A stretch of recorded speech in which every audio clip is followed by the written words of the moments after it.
मित्रहो, अशोक खरात उर्फ कॅप्टन भोंदू बाबा याचा व्हिडिओ काल आपण केला। जवळपास 3 दिवसांनंतर आपण या विषयाला हात घातला आणि जी माहिती अनेकांकडे नव्हती ती माहिती आपण देण्याचा प्रयत्न केला। आजही अनेक ठिकाणी या भोंदू बाबा असलेल्या अशोक कॅप्टन बद्दल अनेक गोष्टी येत आहेत। रुपाली चाकणकर यांचा राजीनामा झालाय, ही यातली सगळ्यात महत्त्वाची गोष्ट आहे। हे जरी खरं असलं तरी चाकणकरांचा निर्लज्जपणा हा काही थांबण्याचं नाव घेत नाहीये। आपण अक्षम्य चूक केली असली हे जरी त्यांना माहिती असलं तरी त्यांना गिरे तो भी टांग उपरवाला उद्योग करायचा आहे। आणि आत्ता बघा, या संपूर्ण सगळ्या प्रकरणाकडे बघताना याची तुलना 1994 साली झालेल्या जळगाव वासनाकांडाशी करण्याचा प्रयत्न मी करतोय, कारण त्यावेळेला एका तरुण तडफदार अशा मीरा बोरवणकर नावाच्या महिला पोलीस अधिकाऱ्याने या सगळ्या तपास व्यवस्थेचं काम पाहिलं होतं। आता महाराष्ट्राला दुसरी मीरा बोरवणकर ही तेजस्वी सातपुतेंच्या रूपाने मिळणार की हे अशोक खरात प्रकरण पूर्णपणे शांत करून दाबून टाकलं जाणार, यासारख्या गोष्टी तुमच्या डोक्यात येऊ शकतील। मी फक्त तुम्हाला माहिती पुरवणार आहे, तपशील देणार आहे आणि त्याचं काय होईल हे तुम्ही स्वतःच ठरवायचंय। बाकी तर जे आपल्या समोर आहे ते मांडण्याचा माझा प्रयत्न असेल, अर्थात यथाशक्ती। नमस्कार मित्रो, मी राजेश कोचरेकर आणि आपण पाहताय आपलं आवडतं न्यूज पोर्टल टाइम महाराष्ट्र। मित्रहो, कालचा आपला जो व्हिडिओ होता की वासनांद खरात ताई भाई यांची युती आणि भ्रष्ट IPS अधिकारी, या व्हिडिओला आपण दिलेली पसंती ही कौतुकास्पद आहे, हे मी इथे नमूद करतो। आणि आपल्या प्रेमातून उतराही न होता मी आजचा जो मुद्दा आपल्याला सांगणार आहे तो मुद्दा मी अनेक अधिकाऱ्यांशी अनेक नेत्यांशी बोलल्यानंतर माझ्या लक्षात आला, तो फक्त आपल्यापर्यंत पोहोचवतोय। शुक्रवारी रुपाली चाकणकर यांनी पोलीस महासंचालक सदानंद दाते यांची भेट घेण्याचा प्रयत्न केला। त्यांनी भेट घेतली आणि त्यानंतर त्यांनी मुख्यमंत्र्यांची भेट घेतली, पण मुख्यमंत्र्यांनी अत्यंत तटस्थ आणि स्पष्ट शब्दात त्यांना राजीनाम्याच्या सूचना दिल्या। त्यांनी रात्री राजीनामा दिला खरा, पण तुम्ही या राजीनाम्याचं जर छायाचित्र पाहिलं तर सुनेत्रा पवार या काहीशा निराश आणि नाराज झालेल्या दिसत आहेत। त्यांच्या चेहऱ्यावर ते स्पष्ट जाणवतंय। पण त्याच वेळेला एरवी मेकअपवाल्या ताई असणाऱ्या रुपाली चाकणकर मात्र आपला राजीनामा इतक्या सगळ्या कृष्णकृत्यामध्ये सहभागी असल्यानंतर निर्लज्जपणे हसत हसत देत आहेत। मी या काही आता अनेक ठिकाणी तुम्ही काही व्हिडिओ पाहिले असतील की चाकणकरांनी हे बोट कापून घेतलं, तिकडे त्यांनी रक्त सांडून घेतलं, याच्यात मी काही जात नाहीये। मला अधिक वेगळ्या विषयाकडे आपल्याला घेऊन जायचंय, ते म्हणजे उद्धव ठाकरे यांची नुकतीच एक पत्रकार परिषद संपली। उद्धव ठाकरे यांनी काय सांगितलं की अशा भोंदू बाबांच्या नादी लागणाऱ्या लोकांचा निषेध आहे, अशा लोकांकडे कोणी जाऊ नये वगैरे वगैरे असं उद्धव ठाकरे यांनी सांगितलं। मित्रहो, मी आपल्याला अत्यंत जबाबदारीने सांगतो, या अशोक खरातची आणि उद्धव ठाकरे यांची सुद्धा भेट झालेली आहे। ती भेट दीपक केसरकर यांनी घडवून आणलेली आहे। दीपक केसरकर हे जवळपास याचे एजंट असल्यासारखे काम करत होते। काल मी या सगळ्या बाबतीमध्ये थोडंसं स्वतःला सांभाळून म्हणा किंवा या नेत्यांची एकूणच छबी म्हणा किंवा त्यांचं व्यक्तिमत्व याची थोडीशी काळजी करत व्हिडिओ करण्याचा प्रयत्न केला होता। याचं कारण काय, तर याचं कारण हा एक आमदार ज्या वेळेला निवडून येतो त्यावेळेला तो जवळपास 4 लाख लोकांच्या मतदारसंघातून निवडून येतो। एक खासदार निवडून येतो तो 18 ते 20 लाख लोकांच्या मतदारसंघातून निवडून येतो। आणि मग अशा लोकप्रतिनिधीचे कपडे जर आपण टराटरा फाडले तर कदाचित तो त्या मतदार राजाचाही अपमान असेल, अशा एका भावनेतून मी हे सगळं टाळत होतो। पण आता ज्या पद्धतीत दीपक केसरकर जे बोलतायत ते अत्यंत भंपकपणा हेच त्याचं वर्णन करतायत। दीपक केसरकर काय बोलतायत ते तुम्ही बघा। मी सध्या मुंबईच्या बाहेर असल्यामुळे मुंबईमध्ये आणि महाराष्ट्रात होत असलेल्या घडामोडींच्या संदर्भात काही खुलासे देऊ शकलो नाही, म्हणून ही आपल्याला रेकॉर्डेड क्लिप पाठवतो। याला आपण प्रसिद्धी द्याल अशी अपेक्षा करतो। त्या ठिकाणी कॅप्टन खरात यांना अटक झालेली आहे आणि अतिशय घृणास्पद अशा एका आरोपाच्या संदर्भात ही अटक आहे। त्याचा निषेध मी निश्चितपणे करतो.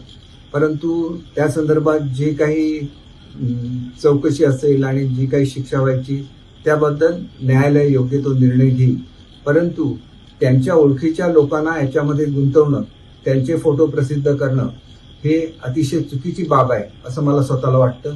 एक फोटो जो प्रसिद्ध झालेला आहे त्याच्यामध्ये तत्कालीन मुख्यमंत्री शिंदेसाहेब आहेत, श्रीकांतजी आहेत, मी आहे. हा जो फोटो आहे तो ईशान्येश्वर मंदिराच्या साठी कॅप्टन खरात हे रस्त्याची मागणी करण्यासाठी मुंबईला आलेले होते, त्यावेळेचा तो फोटो आहे. हा रस्ता तयार सुद्धा झालाय, कोणीतरी जाऊन तो बघू शकतो. शेवटी ईशान्येश्वर मंदिरमुळे माझी आणि कॅप्टन खरात यांची ओळख झालेली आहे, ही वस्तुस्थिती आहे. आणि त्याच्यामुळे मी स्वतः देवभक्त असल्यामुळे आणि शिर्डीला जात असताना वाटेत सिन्नरमध्ये हे ईशान्येश्वर मंदिर असल्यामुळे कधीतरी तिथं जाणं निश्चितपणे होत होतं. आणि दुसरी गोष्ट अशी आहे की कॅप्टन खरात यांचा ॲस्ट्रॉनॉमीमध्ये चांगला अभ्यास असल्यामुळे माझ्यासारख्या अनेक लोकांची त्यांची ओळख आहे. परंतु यामुळे काही राजकीय जे आरोप केले जातात ते मात्र अत्यंत चुकीचे आहेत. आता आपण पाहिलं दीपक केसरकर काय बोलतायत, म्हणजे आपण त्या गावचे नाहीच असं दीपक केसरकरांचं हे वागणं आहे. दीपक केसरकर हे अत्यंत या सगळ्या भोंदू बाबांच्या, महाराजांच्या आणि भगतांच्या नादाला लागलेले ग्रहस्थ आहेत. त्यांचं मंत्रीपद गेलं याचं कारणच आहे ते अत्यंत निकृष्ट दर्जाचं काम करत होते. ते जे काही मराठी भाषा आणि शिक्षण विभागाबद्दल सांगतायत, अत्यंत तुकार पद्धतीचा शिक्षण मंत्री महाराष्ट्राने पाहिलेला होता. मुळात त्यांना मंत्री केलं जाणार नव्हतं, पण माझी पत्नी आत्महत्या करेल असं सांगून त्यांनी आपली मंत्रिपदाची वर्णी लावून घेतली होती. हे दीपक केसरकर साईबाबांचे भक्त आहेत हे खरंही आहे, पण दीपक केसरकर जितके गंडे, दोरे, उदी आणि या सगळ्याच्या मागे लागलेले असतात, महाराष्ट्रातले काही मोजकेच लोक या पद्धतीच्या वाटेवर असतील. आता हे झालं दीपक केसरकरांबद्दल. दीपक केसरकर आणि रुपाली चाकणकर यांचं या संपूर्ण प्रक्रियेमध्ये मेतकूट होतं. रुपाली चाकणकर यांच्या या अशोक खरातच्या नादी लागण्याबद्दल प्रचंड नाराज होते स्वर्गीय अजित पवार. अजित पवार हे रुपाली चाकणकर यांच्यावर नाराज आहेत. ते त्यांना याबद्दल टीका करत असतात, ते त्यांना याबद्दल दमात घेत असतात. हे या अशोक खरातला वेळोवेळी रुपाली चाकणकरांनी सांगितलं होतं आणि त्यामुळे आता अमोल मिटकरी जे म्हणतायत या दृष्टीने सुद्धा तपास होणं गरजेचं आहे. आता या भोंदू बाबाचा जो ट्रस्ट आहे की ज्या ट्रस्टचं नाव श्री शिवनिका संस्थान असं केलं जातंय, मिरगावमध्ये हा सिन्नरच्या म्हणजे उत्तर महाराष्ट्रामध्ये हा जो ट्रस्ट आहे, या ट्रस्टची उलाढाल वगैरे हे सगळं ठीक आहे. मी याच्यातल्या आणखी एका गोष्टीकडे आपल्याला लक्ष वेधणार आहे. या ट्रस्टचा जो एक ट्रस्टी आहे, जो स्वतः चार्टर्ड अकाउंटंट आहे आणि फक्त 1-2 कोटी नव्हे तर शेकडो कोटी या बाबाचे बाजारामध्ये फिरवणारा हा चार्टर्ड अकाउंटंट दुसऱ्या आणखी एका योग गुरुचा सुद्धा आर्थिक करता धरता आहे आणि तो मराठी भाषी आहे. हे आपण इथे समजून घेतलं पाहिजे. हे जे ट्रस्टी आहेत यांची तपासणी होणार आहे का नाही हे सगळ्यात महत्त्वाचं आहे. आणि मी आपल्याला जो कालावधी सांगतोय तो कालावधी आपण टिपून घ्या, कारण मी कालच्या व्हिडिओमध्ये जी माहिती दिली होती, मला अनेक IAS अधिकाऱ्यांचे, अनेक IPS अधिकाऱ्यांचे, अनेक प्रशासकीय अधिकाऱ्यांचे फोन आले. कुणालाच माझ्या व्हिडिओच्या खाली भाष्य करायचं नव्हतं, पण त्या बहुतेक लोकांनी त्या व्हिडिओचं कौतुक केलं, माझ्या माहितीचं कौतुक केलं. मी आपल्याला सांगतोय 16 नोव्हेंबर ते 31 डिसेंबर या कालावधीतला या अशोक खरातच्या फोनचा आणि रुपाली चाकणकर यांच्या फोनचा CDR पोलीस तपासणार आहेत की नाही, हा माझा सगळ्यात महत्त्वाचा प्रश्न आहे. दुसरी गोष्ट, जर एखादी गोष्ट घडली तर त्यासाठी कारणीभूत असणारे लोक सुद्धा, समजा एखादा हल्ला झाला तर त्या हल्ल्यामध्ये वाहन कोणाचं आहे, त्या हल्ल्यामध्ये माहिती कोणी पुरवली, या सगळ्या गोष्टी जर फौजदारी कारवाईनुसार घडत असतात तर मग रुपाली चाकणकर आणि दीपक केसरकर मोकळे कसे राहणार. मी दीपक केसरकरांबद्दल इतक्यासाठीच सांगतोय की आता तुम्ही तुमच्या कानाने ऐका, डोळ्यांनी बघा, राधाकृष्ण विखे पाटील काय सांगतायत. एकनाथराव शिंदे साहेब मुख्यमंत्री असताना तेव्हा ते शिर्डीमध्ये आले. शिर्डीला आल्यानंतर स्वाभाविक मी पालकमंत्री, मतदारसंघाचे आमदार येतात, स्वागत केले. आणि मग आम्ही अचानक निर्णय झाला त्यांचा की आपण तिकडे जायचंय त्या मंदिरामध्ये खरातांच्या. दीपक केसरकर साहेब होते. आम्ही मंदिरात गेलो. मग आम्ही खाली दर्शन घेतलं आणि आतमध्ये मग ते त्यांनी पूजा करत होते, पण आम्ही बाहेरून थांबलो. मी जिल्हाधिकारी होतो. स्वाभाविकपणे मुख्यमंत्री महोदय आल्यानंतर माझं कर्तव्यच आहे त्यांच्याबरोबर जाणं.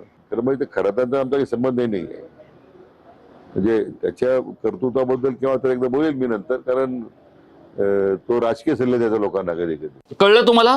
मुख्यमंत्री कोण होतं? एकनाथ शिंदे. एकनाथ शिंदे गेले कुठे होते? शिर्डीला. त्यांच्या बरोबर होत्या सौ लता एकनाथ शिंदे. त्यांचा या बाबाकडे जायला विरोध होता. स्वतः एकनाथ शिंदे सुद्धा या बाबाकडे जायला तयार नव्हते. पण दीपक केसरकरांनी अक्षरशः हातापाया पडून या गाड्यांचा ताफा हा या बाबाच्या कार्यालयाकडे, त्याच्या ऑफिसकडे वळवला आणि त्यानंतर जवळपास 40 मिनिटं आणि त्याहीपेक्षा अधिक काळ बंद दाराआड या बाबाच्याकडे काही गोष्टी सुरू होत्या. आता तुम्हाला दुसरी गोष्ट सांगतो की हे सगळं मी जेव्हा काल आपल्याला म्हटलं की IPS भ्रष्ट अधिकारी मित्र हो, ज्या दिवशी या बाबाला अटक झाली, महाराष्ट्रातल्या 7 बड्या राजकारण्यांनी याला वाचवण्यासाठी फोन केलेले आहेत. मी तुम्हाला त्या राजकारण्यांची नावं सांगण्यापेक्षा त्यांचे जिल्हे सांगतो. पहिला जिल्हा आहे तो मुंबई उपनगर, त्यानंतर सांगली, त्यानंतर रत्नागिरी, त्यानंतर सिंधुदुर्ग, त्याच्यानंतर नगर आणि नाशिक या जिल्ह्यांमधून वजनदार राजकीय नेत्यांनी पोलीस अधिकाऱ्यांना फोन केले होते. बाबांची काळजी घ्या, कॅप्टनला सांभाळा. मित्र हो, मला सांगा, तेजस्वी सातपुते या एका जाबाज अधिकाऱ्याकडे हा तपास मुख्यमंत्र्यांनी दिलेला आहे.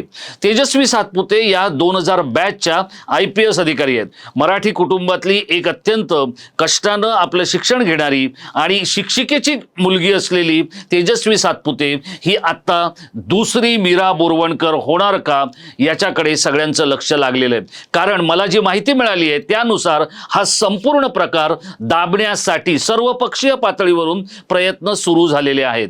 जर उद्धव ठाकरे म्हणतात की अशा भोंदू लोकांपासून लांब राहिलं पाहिजे, त्यांच्याकडे गेलं नाही पाहिजे, तर मिलिंद नार्वेकर सपत्नीक का गेले होते? मिलिंद नार्वेकर तर सोडाच, पण उद्धव ठाकरे यांची एका पंचतारांकित हॉटेलामध्ये या अशोक खरात बरोबर दीपक केसरकर यांनी भेट घडवून दिल्याला माझ्याकडे साक्षीदार आहे.